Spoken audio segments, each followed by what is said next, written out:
আল্লাহ তাআলা বান্দাকে কলবি বিমারি থেকে বাঁচার পথ দেখাইছেন। আল্লাহু আকবার কবির। কলবের বিমারি, কারণ কলব নষ্ট হয়ে গেলে আখিরাত নষ্ট, জিসম নষ্ট হয়ে গেলে দুনিয়া নষ্ট, কিন্তু যদি কলব নষ্ট হয়, রূহ নষ্ট হয়, তাহলে তার আখিরাত নষ্ট। দুনিয়ার কষ্ট এটা অস্থায়ী। কারণ যদি অসুস্থতার কারণে যদি তার দেহ নষ্ট হয়ে যায়, দৈহিক কষ্টটা মৃত্যুর মাধ্যমে শেষ হয়ে যায়। কিন্তু যদি দুনিয়ার মাটিতে কারো রূহ নষ্ট হয়ে যায়, কলব নষ্ট হয়ে যায়, তাহলে তার স্থায়ী শান্তি, জান্নাতের শান্তি নষ্ট হয়ে যায়। যার কলব নষ্ট হয়ে গেল তার জান্নাত নষ্ট হয়ে গেল, আর যার কলব ঠিক হয়ে গেল তার আখিরাত ঠিক হয়ে গেল।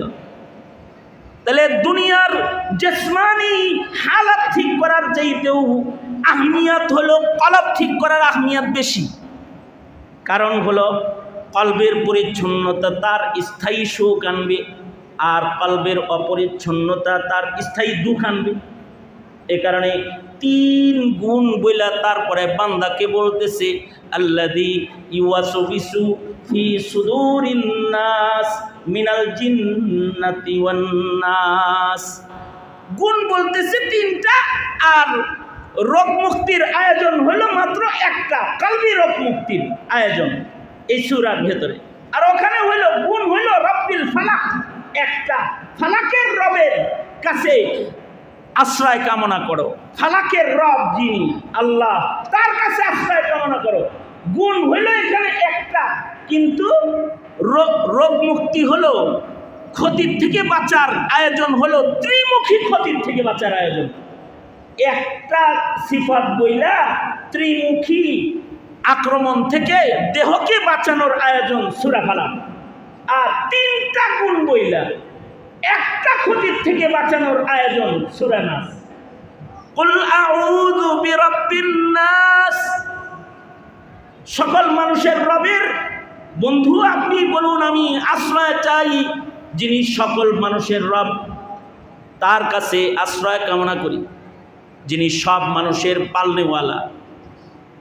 মালিকিন নাস, যিনি সকল মানুষের বাদশাহ, মালিক, যিনি সকল বাদশাদেরও বাদশাহ, সকল ক্ষমতা যার, তার আশ্রয় কামনা করি, যিনি সকল মালিকের রব। কুল আউযু বিরাব্বিন নাস মালিকিন নাস, যিনি সব মানুষের বাদশাহ, মালিক। ইলাহিন নাস, সমগ্র মানব জাতির যিনি ইলাহ, যিনি রব, যার ইবাদত করা হয়, সেই রবের কাছে আমি আশ্রয় কামনা করি। কিসের থেকে? আল্লাযী ইউওয়াসবিসু ফি সুদুরিন নাস, মানুষের হৃদয়ে ওয়াসওয়াসা ডালবে যে দুশমনগুলা, তাদের থেকে। 3 ধরনের গুণ বইলা আল্লাহ তাআলার কাছে কলব পরিচ্ছন্নতা করার আশ্রয় কামনা করার পথ আল্লাহ তাআলা সূরা নাসে দেখাইছেন। তার মানে হলো কলব ঠিক তো সব ঠিক।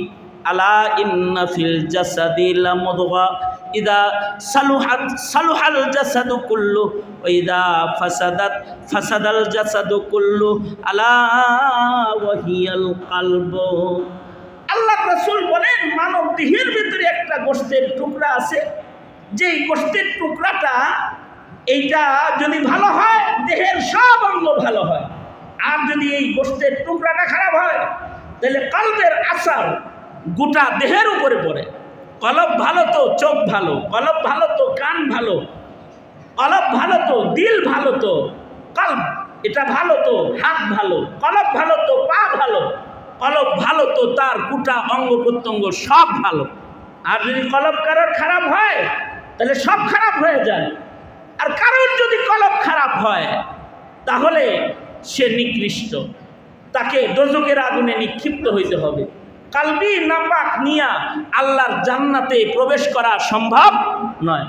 কলবি বিমারি সহকারে, অসুস্থতা সহকারে আল্লাহর জান্নাতে যাওয়া সম্ভব নয়। কলবের বিমারি যার আছে তাকে দোজখের আগুনে ঢুকতেই হবে তার। এখন কলবের বিমারির কারণে যদি সামান্য সময়ের জন্য দোজখে ঢোকা লাগে, মনে রাখতে হবে সামান্য সময়ের দোজকের কষ্টটা সারা জিন্দেগির জিসমানি কষ্টের চাইতে অনেক বেশি ভয়ঙ্কর। এ কারণে জিসমানি ক্ষতির থেকে বাঁচার জন্য আমল শিখাইতে এক সিফাতের বর্ণনা, কিন্তু রুহানি বিমারি থেকে বাঁচাইবার আমল শিখাইতে আল্লাহ পাকের 3 সিফাতের আলোচনা, 3টি গুণের আলোচনা। 3 গুণ আমাদের মুফাসসিরিন হযরতরা বলেন 3 কথা বলে আল্লাহ তাআলা মানুষের হায়াতের 3 ধাপ বুঝাইছেন। মানে 3 ধাপেই আল্লাহর আশ্রয় কামনা করো। আউযু বিরাব্বিন নাস, কুল আউযু বিরাব্বিন নাস। রব্বিন নাস বইলা শৈশবের দিকে ইশারা, যে রব প্রতিপালন করেন তোমাকে। শৈশবের যত বিমারি আছে কালবি, এগুলোর থেকে আল্লাহর কাছে পানাহ চাও। আর মালিকিন নাস বইলা জওয়ানির দিকে ইশারা, যৌবনের যত বিমারি আছে তার থেকেও আল্লাহর কাছে পানাহ চাও। ইলাহিন নাস বইলা বুড়া হইলে মানুষ দুনিয়া ছেড়ে মসজিদমুখী ইবাদতমুখী হয়, আল্লাহমুখী হয়। ইলাহিন নাস বইলা বার্ধক্যের জীবনে কলবি বিমারির থেকে বাঁচার জন্য আল্লাহ পাকের এই সিফাতের আলোচনা। তার মানে হলো গোটা জিন্দেগিটাই যদি কেউ রোগমুক্ত চলতে চায়, কলবকে পরিচ্ছন্ন রাখতে চায়, তাহলে আল্লাহর আশ্রয় কামনা করতে হবে। কার আশ্রয়? জোরে বলেন। রবের আশ্রয় ছাড়া রোগমুক্ত চলাফেরা করা সম্ভব নয়, আল্লাহর আশ্রয় লাগবে। তবে কলবি রোগটা এটা ভয়ঙ্কর, জিসমানি রোগের চাইতেও অনেক বেশি ভয়ঙ্কর। জিসমানি রোগের সারা জিন্দেগির কষ্ট, কলবি রোগের সামান্য সময়ের কষ্টের সাথে এটাকে মিলানো সম্ভব না। অর্থাৎ দোজকে যদি কারোর 1 সেকেন্ড থাকতে হয়, মনে করেন কলবি রোগের কারণে দোজকে গেছে 1 সেকেন্ডের জন্য, আর জিসমানি বিমারির কারণে কষ্ট করছে 60 বছর। 60 বছরের জিসমানি কষ্ট এক জায়গায় দিলে কলবি রোগের কারণে 1 মিনিটের দোজকের আগুন যেটা ভোগ করবে, এই 1 মিনিটের দোজকের আগুনের কষ্ট 60 বছরের জিসমানি কষ্টের চাইতে অনেক বেশি ভয়ঙ্কর। কারণ ইন্নাহা সাআত মুস্তাকাররা ওয়া মুকামা, দোজক তো নিকৃষ্ট জায়গা, এখানে 1 মিনিট থাকাও কারোর জন্য সম্ভব না। আব্দুল আজিজ মুহাদ্দিসে দেহলভী রহমতুল্লাহ আলাইহির আমলে, শাহ আব্দুল আজিজ মুহাদ্দিসে দেহলভীর আমলে এক হাকিম মোহাম্মদ থানভী রহমতুল্লাহ আলাইহি বর্ণনা করছেন, এক লোক মারা গেছে। একটা ভিক্ষুক ছিল আর একটা দানবীর ছিল একই এলাকায়। ভিক্ষুকটা ভিক্ষা আনতে যাইতো, দানবীরে তার জন্য টাকা পয়সা রেখে দিত, কিন্তু কয়েকদিন হয় সে আর যায় না। এই ভিক্ষুক আসে না কেন? দানবীর লোকটার টেনশন যে 5 দিনের টাকা জমা করে রাখছি, 5 দিন আসে না কেন রে? বাড়ি দেখতে গেছে, বাড়িতে দেখতে যায় দেখে যে এই ভিক্ষুক অসুস্থ। এই দানবীর লোকটা যায় বলে, 5 দিন ধরে তোমার জন্য টাকা জমা করে রাখি, নিয়ে আনতে যাও না, এই যে নাও তোমার টাকা ঘরে দিয়ে গেলাম, খায়ও। এই ভিক্ষুকে এই দানবীর লোকের হাত ধরছে, হাত ধরে কয়, ভাই আমি তো এমন এক অসহায় যে এই জমিনের উপরে আমার আপনজন বলতে একজনও নেই, আমার কোনো মা বাপ আত্মীয় স্বজন ছেলে সন্তান এই পৃথিবীতে কেউ বাঁচা নাই, আমার কবরে আমার আপন হিসাবে নামার মতো কেউ নাই। 5 দিন ধরে ভিক্ষার টাকা জমা করে রেখে আমার ঘর পর্যন্ত আপনি পৌঁছায় দিয়েছেন, বোঝা যায় আপনি আমার আপন লোক। আপনার কাছে আমার একটা আর্জি হলো, যদি আপনি শুনেন আপনার এই ভাইটা ইন্তেকাল করেছে, তা আপনার কাছে দাবি হলো আপনি আমার জানাজাটা পড়াইবেন। আপন লোকের জানাজা পড়াইলে জানাজায় দরদ হয়। আপনার কাছে আবেদন হলো আপনি আমায় গোসল দিবেন। আপন লোকে মাইয়েতরে গোসল দিলে ভালো করে গোসল দেয়। আপনার কাছে আবেদন হলো আপনি আমার লাশটাকে নিজ রাতে কবরে নামাইবেন। আপন লোক যদি লাশ কবরে নামায়, দরদ সহকারে নামায়। আপনি আমার আপন, এ জমিনে আপনি ছাড়া আমার আপন আর কেউ নাই, আপনি আমারে কবরে নামাই। লোকটা ওয়াদা করেছে। বাড়ি যাইতে না যাইতে পরের দিন সকালবেলায় খবর শুনে ভিক্ষুক নাকি মারা গেছে। এই লোকটা ভিক্ষুকের দাফনে চলে এসেছে। থানভী রহমাতুল্লাহ আলাইহি বলেন, লাশটা নিয়ে যখন কবরে নামছে, তো এই দানবীর লোকটার পকেটের ভিতরে একটা জরুরি সরকারি কাগজ ছিল, এটা কবরের ভিতরে পড়ে গেছে তার অজান্তে। কবরের উপরে বাঁশ বিছানো হয়েছে। কবর থেকে যখন উঠেছে, মাটি দেওয়া শেষ, পকেটে দেখে কাগজটা নাই। সন্দেহ করলো, কাগজ কোথাও পাই না, পকেটেও নাই, কোথাও নাই, মনে হয় কাগজটা কবরের ভিতরে পড়ছে। এলাকার আলেমদের কি বলল, এই এলাকার উলামায়ে কেরাম, আমার মনে হয় কবরের ভিতরে আমার একটা সরকারি কাগজ পড়ে গেছে, এইটাকে কি কবরের মাটি সরায়া উঠানো জায়েজ আসেনি? আলেমরা বলল, দুই একটা বাঁশ সরায়া ছোট্ট করে লাইট মেরে তাকায় দেখো কাগজটা পড়ছে কিনা, যদি পড়ে তাহলে হাত দিয়ে উঠায় এলো। কবরের মাটি খনন করেছে, বাঁশ দুইটা সরাইছে, লাইট মেরে নজর করে দেখে কে যেন কাগজটাকে ঠিক লাশের উপরে, কাফনের উপরে যত্ন করে রেখে দিছে। খুশিতে হাত ঢুকায় দিছে কবর থেকে এই কাগজটা বের করার জন্য। হাতটা যখন বাইর করতেছে কাগজ সহ, কবরের বাঁশের সাথে হাতের উঙ্গুলির ছোঁয়া লেগে উঙ্গুলিটা ছিঁড়ে গেছে। কিন্তু আশ্চর্য বিষয় হলো, এই যে হাত ফাইরা গেছে বাঁশে ছোঁয়া লেগে, এই ঘায়ের যন্ত্রণা আর তার ভালো হয় না। পানির ভেতরে ঢুকায় রাখলে একটু ঠান্ডা থাকে, বের করলে আবার যন্ত্রণা শুরু হয়। মাসের পর মাস এই যন্ত্রণা আর যায় না। সবাই মিলা তাকে বলল, জমানার একজন বুজুর্গ, আহলে দিল, দিল পরিষ্কার আল্লাহওয়ালা বুজুর্গ হলেন মুহাদ্দিসে দেহলভী আব্দুল আজিজ রহমতুল্লাহ আলাইহি। তুমি কষ্ট করে সফর করে একটু মুহাদ্দিসে দেহলভীর কাছে যাও। আমাদের মন বলে, মুহাদ্দিসে দেহলভী আল্লাহওয়ালা বুজুর্গ, তিনি যদি দোয়া করেন তাহলে কোরআনের বরকতে হয়তো আল্লাহ তোমার অসুখ ভালো করে দিবে। এই লোক এবার দৈহিক চিকিৎসা কোরআন দিয়ে নেওয়ার জন্য মুহাদ্দিসে দেহলভীর কাছে চলে গেছে। ডাক্তারের চিকিৎসা অনেক নিচে হয় না, এ কারণে দেখবেন মেডিকেল ফেরত রোগীদের জন্য দোয়া করানোর জন্য মাদ্রাসায় আসে, কয় কি, খতমে কোরআন করে দোয়া করে দিয়েন, অথবা বিশেষ আয়াত লা ইলাহা ইল্লা আনতা সুবহানাকা ইন্নী কুনতু মিনাজ জালিমিন, আয়াতে কারীমা, সম্মানিত এই আয়াতের খতম করে একটু আমার রোগীর জন্য একটু দোয়া করে দিয়েন। হয় এরকম যে মেডিকেল ফেরত, কিন্তু খাতমে কোরআন, খাতমে বুখারী, খাতমে আয়াতের বরকতে বহু মানুষকে আল্লাহ তাআলা শিফায়ে কামেলা দান করে। আল্লাহু আকবার কাবীরা হয়ে যায়, কারণ ফিহি শিফা, এর ভেতরেও আল্লাহ তাআলা জাতির জন্য রোগ মুক্তির আয়োজনও রেখেছেন। তে মুহাদ্দিসে দেহলভীর কাছে গেছে যে হাতের জ্বালা পোড়া ভালো হয় না। মুহাদ্দিসে দেহলভীর কাছে লম্বা সফর করে লোকটা গেছে, পায়দল হাইটা যা বলে, মুহাদ্দিস দেহলভী, এই যে এই জায়গার ঘাটা এটা ভালো হইতেছে না, একটু কোরআন পড়ে ফু দিয়ে দেন, আপনি একটু দোয়া করে দেন। আমার মন বলে আপনি দোয়া করলে ভালো হবে। মুহাদ্দিসে দেহলভী বলে, তোমার এই ঘাটটা কেমনে হয়েছে? কয়টা কবরের বাঁশের আঁচল লেগেছে।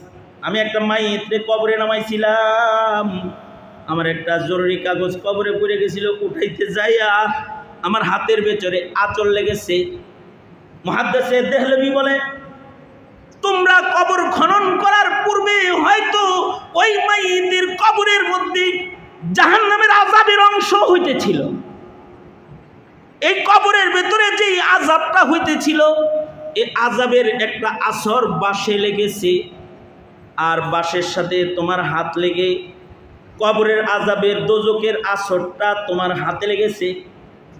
এই যে জ্বলনটা তোমার আছে, এই জ্বলনটা দুনিয়ার অসুস্থতা নয়, এটা কবরের আযাবের আসর এখানে লেগেছে। সুতরাং তোমার এই হাতের জ্বলন তো সাধারণভাবে মরণের আগে আর ভালো হবে না। এই কথাটা যখন মুহাদ্দিসে দেহলভী খালি বলছে, এই লোক তো চিৎকার করে কান্না শুরু করছে, হাউমাউ করে কাঁদতেছে, অনেক কান্না করতেছে। কেন কান্না করে? হায় রে, এতটুকুন বাঁশের আসরের জ্বলন যদি এইরকম হয় যা আমি এখন অনুভব করতেছি, তাইলে কাউকে যদি 1 সেকেন্ডও কবরে দোজখের আগুনের ভিতরে একটু ঘুরানো হয়, এইটার জ্বলনটা তাইলে কেমন হবে? অথবা যদি আমার অপবিত্র অন্তর ও অপবিত্র আমল নামার কারণে আমাকে যদি দোজখের আগুনে নিক্ষেপ করা হয়, তাহলে এইটার যন্ত্রণাটা কিরকম হবে? এই ভয়ে, দোজখের ভয়ে এই লোকটা চিৎকার করে কান্না শুরু করছে। এমন ভাবে কাঁদতেছে যে হযরত থানভী বলেন, কাঁদতে কাঁদতে যখন তার চোখ দিয়ে দরদর করে পানি ঝরতেছে, মুহাদ্দিসে দেহলভীর পাশে বসে বসে হাউমাউ করে যখন কাঁদতেছে, তো আব্দুল আজিজ মুহাদ্দিসে দেহলভী ওই লোকের চোখ থেকে গড়ায় পড়া পানিগুলোকে হাত দিয়ে মুইসা তার জ্বলনের ভেতরে লাগাই দিছে। একদিক দিয়ে চোখের পানি লাগাইছে, সাথে সাথে হাতের জ্বলন ভালো হইয়া যায়। মুহাদ্দিসে দেহলভী বলে, এই আমার ছাত্ররা, তোমরা দেখলে হাতের জ্বলন নিয়ে এ লোকটা এখানে এসেছে, কিন্তু মুহূর্তের মধ্যে তার হাতের জ্বলন ভালো হয়েছে।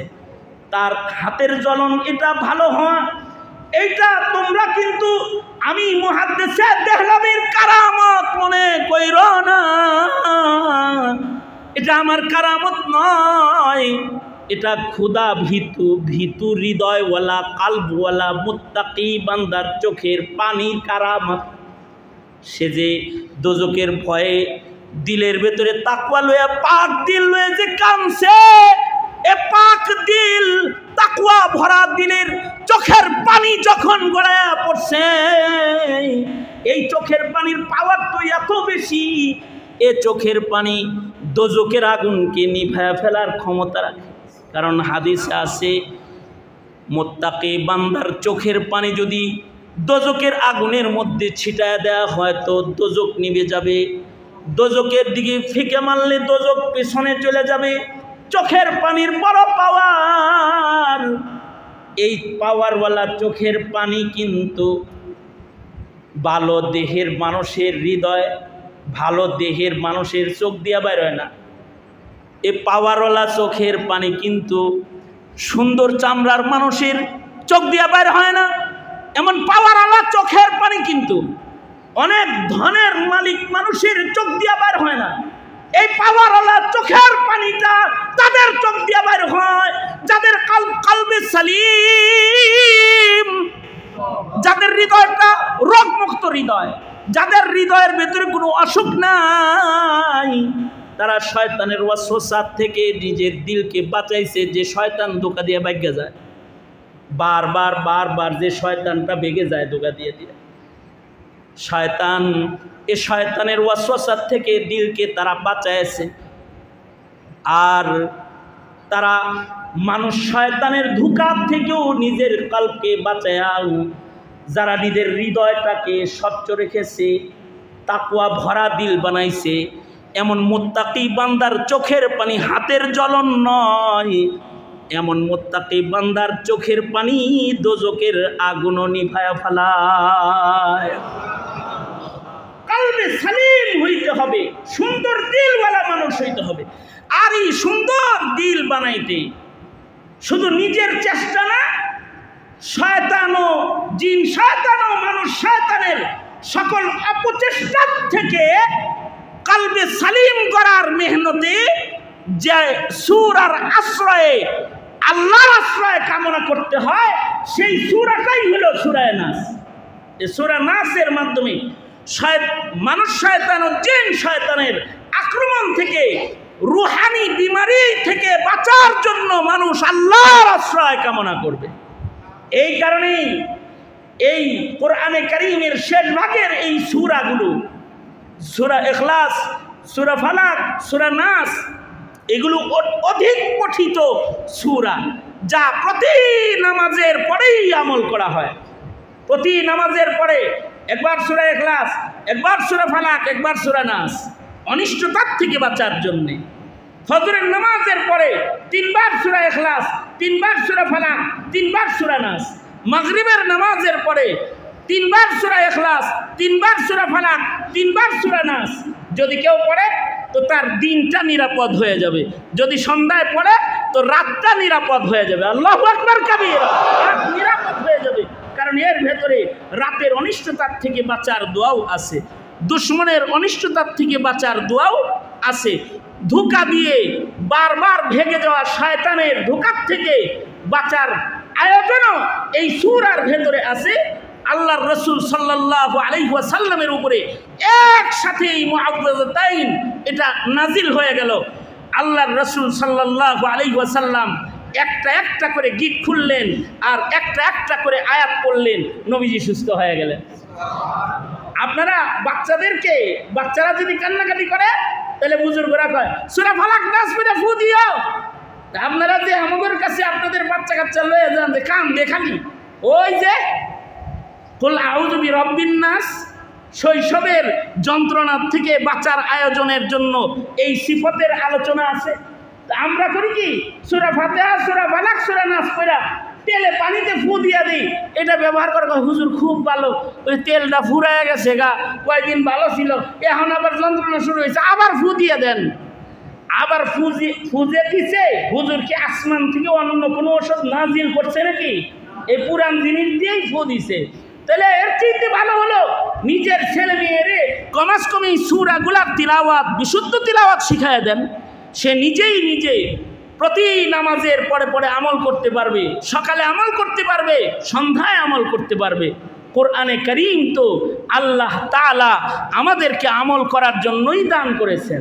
সুতরাং আল্লাহর কালামের প্রতি যত্নশীল হওয়া, কারণ এই কোরআনের হক আদায়ের মাধ্যমে হয়তো আমাদের সম্মান বাড়বে, অথবা কোরআনের আমানতের হিফাজতের খেলাফ কাজের কারণে কোরআন আমাদের বিপক্ষে কিন্তু আল্লাহর আদালতে সাক্ষী দেবে। শেখুল হাদিস আব্দুল কাদের সাহেবের জিন্দেগীর একটা মেহনত হলো এই কোরআনে কারীম নিয়া, যে তিনি সূরা ফাতিহা থেকে শুরু করে সূরা নাস পর্যন্ত আল্লাহর কালামের প্রতিটি আয়াত পড়ে পড়ে আল্লাহর বান্দাদেরকে শোনাইছেন, এবং এর তর্জমা শোনাইছেন, তাফসীর শোনাইছেন, ব্যাখ্যা বিশ্লেষণ শোনাইছেন। আজকে হলো এই বিশাল জীবনের একটা বড় কাজের দোয়া, এই দোয়ায় আল্লাহ আমাদের শামিল করেছেন। আসুন আমরা সবাই দোয়া করি আল্লাহ তাআলা ওনার এই মেহনতটাকে যেন কবুল করে নেয়, বলেন আমিন। এবং ওনার এই মেহনতের বরকতে ময়দানে মাহশারে যেন আল্লাহ তাআলা ওনাকে কোরআনে কারীমের শাফাআত নসিব করে। যারা ওনার কাছ থেকে কোরআন শুনেছে, এই শোনার বদলায় যেন আল্লাহ তাদের কালবি বিমারিগুলোকে দূর করে দেয়। দুনিয়া ও আখিরাতের হার কিসমের বারাকা দিয়া আল্লাহ তাআলা যেন আমাদেরকে মালামাল করে দেয়। এই অনুষ্ঠানটাকেও যেন আল্লাহ তাআলা কবুল আর মঞ্জুর করে নেয়। আল্লাহ তাআলা আমাদের সকলকে জিসমানি রুহানি বিমারি থেকে বাঁচতে মুআওযাতাইনের আমলকে নিজের জীবনের 5 ওয়াক্ত নামাজের শেষের আমল বানাইবার তৌফিক আল্লাহ আমাদের দান করুন, আমিন বলেন আমিন। অনেক উলামা হযরতরা আসছেন, অনেক লম্বা সময় অপেক্ষা করছেন। আমি কিছু কথা আপনাদের সামনে অল্প করে বললাম, যা বলেছি এর থেকে আল্লাহ তাআলা আমাদেরকে কলবে সালিম দান করেন, সুস্থ বদন দান করেন, সুস্থ দেহ দান করেন, সুস্থ কলব দান করেন, এবং আমাদেরকে আল্লাহ তাআলা আখিরাতের জিন্দেগি যেন আরামের আয়েশের জান্নাতি জিন্দেগিটা যেন আমাদেরকে আল্লাহ তাআলা দান করেন। এই কামনা রইল। হজ্জে বাইতুল্লাহর মৌসুম চলছে, আমিও হজ্জে বাইতুল্লাহর এরাদা, আগামী পরশু দিনই আমার ফ্লাইট। আমি আপনাদের কাছে দোয়া চাই, শনিবারে সফর শুরু, আপনাদের কাছে দোয়া চাই। আর এই 1 তারিখ থেকে নফল রোজা যারা পারেন করবেন। চাঁদ উঠে গেছে কালকের থেকেই, আজকেই সেহরি খাবেন, 9 দিন লাগাতার সুন্নত রোজা কোরবানি পর্যন্ত, প্রতি রাতে কিছু নফল ইবাদত করবেন। কারণ এই জিলহজের এই 10 রাতের কসম আল্লাহ করেছেন, এই 10 রাত্রের প্রতি রাতের ইবাদত লাইলাতুল কাদরের মতন। তিরমিজি শরীফের রিওয়ায়াতটাও প্রতিটি রাতের ইবাদত লাইলাতুল কাদরের মতন। আর প্রতিটি রোজার মূল্য এত, ওই যে আরাফার দিনের রোজা যেমন সারা বছরের গুনাহের কাফফারা, এরকম এই জিলহজের প্রতিটা রোজা সারা বছরের কাফফারার মতন, সারা বছরের জন্য কাফফারা। এজন্য এই আমল আল্লাহ তাআলা ঘরে মহিলাদেরকে করতে বলবেন, নিজেরাও করবেন। এবং এই সময়গুলোতে এই 10টা দিন 10টা রাত ইবাদতের, তিলাওয়াতের, তসবিহাতের রাত বানাইবেন। আল্লাহ তাআলা এটাকে কবুল করেন, এ মজমাকে কবুল করেন, হাজিরিনদেরকে কবুল করেন। যা কিছু আলোচনা হয়েছে এর বরকতে আল্লাহ তাআলা বলনেওয়ালা শুননেওয়ালাকে কিছু আমলি জজবা আল্লাহ তাআলা যদি দিয়ে দেয় তো এই আলোচনাটাও নাজাতের জন্য ওসিলা হয়ে যাবে। আল্লাহ আমাদের সবাইকে কবুল করুন। একবার সূরা ফাতিহা, 3 বার সূরা ইখলাস আর কয়েক মর্তবা দরুদ শরীফ ইসালে সওয়াবের নিয়তে, এই খাতমে কোরআন ইসালে সওয়াবের নিয়তে এর সাথে আমরা সবাই মিলে একটু তিলাওয়াতের আমলটাও করে নিই।